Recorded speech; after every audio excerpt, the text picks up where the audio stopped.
Okay, today we're picking up the civil rights movement. The civil rights movement mostly is about the segregation that was happening in the South in the United States. Segregation became a part of our government policy in 1896 with the Supreme Court case of Plessy versus Ferguson. In this case, the Supreme Court set the standard of separate yet equal.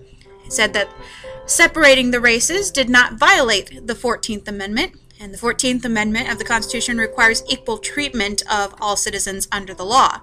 And so Plessy versus Ferguson says that as long as it is separate and equal, you do not violate the 14th Amendment. Now the southern states, going with that, are going to pass a series of laws known as Jim Crow laws. These are laws aimed at separating the races. These laws dealt with a variety of things, like, for example, the fact that blacks and whites could not intermarry. They had to attend separate schools. They had separate waiting rooms.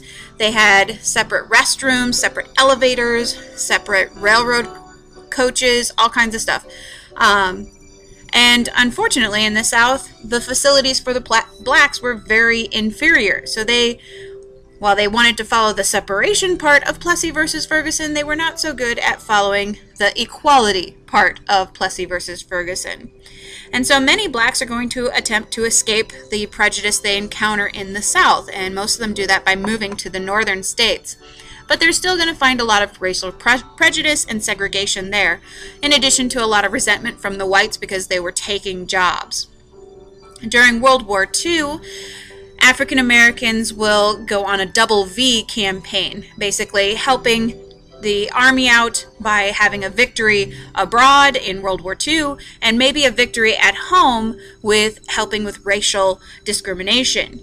FDR will make some attempts in that instance, or in that case, and he will pass an executive order 9981, which was a presidential directive to stop racial discrimination by federal agencies and all the war industries. So it's not as all-encompassing as some people would like to think, but it's a start.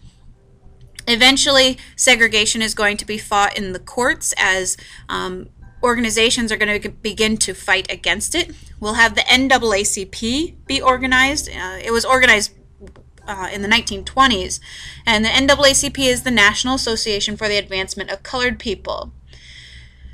At the time of the Civil Rights Movement, it was led by Charles Houston, who trained African American law students to chip away at segregation, to find cases that they could win where segregation would be seen as unconstitutional. Eventually, we will get the case of Brown versus Board of Education of Topeka, Kansas. This case involved 9-year-old Linda Brown, who was not able to go to the school just 4 blocks away from her because it was an all-white school and she was African American. Instead, she had to attend the all-black school, which was over 21 blocks away, through very dangerous territory. And so her father and several others will take the Board of Education to trial. And the decision of the Supreme Court is that separate but equal is inherently unequal, because by virtue of simply separating the races, you are basically saying there's something wrong with one of them. And the assumption was that there's something wrong with African Americans. And so by virtue purely of separating them, you are making them unequal. However, the Brown versus Board of Education decision does not change things overnight, nor does it change it right away. There is a lot of resistance to integration, of bringing the races together. The KKK is going to reorganize in the South and reappears in several occasions to try and sway people. A group called the White Citizens Council is going to boycott businesses who supported integration. So they're trying to take an economic take on it in order to influence people, to pressure them.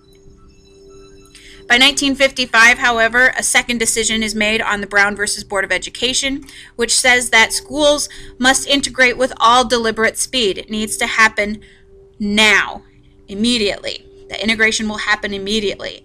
Now, the South wanted time. They were thinking more along the lines of, oh, give us 10 years and then we'll see if we can do this.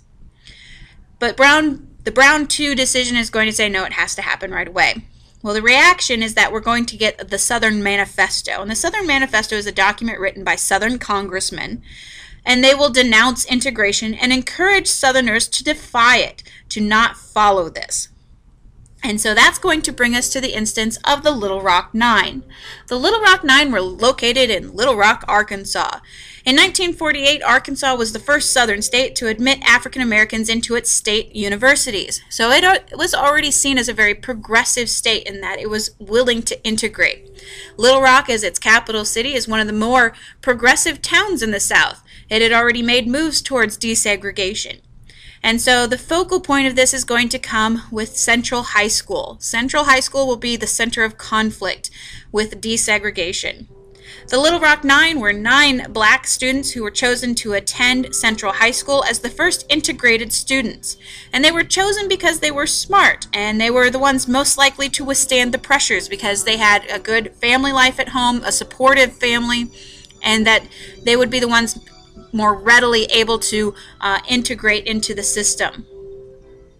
The first day of school, the children are met by mobs of angry parents who were just upset that these 9 black students were going to go to high school with their white kids. Eventually, Governor Orville Faubus is going to send in the Arkansas National Guard. However, it is not to protect the 9 black students. Instead, it is to prevent the students from entering the school building.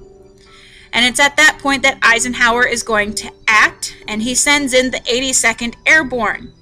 And the 82nd Airborne is there to act as personal bodyguards for those 9 students and to help them have more success in actually getting into the building, but also attending classes.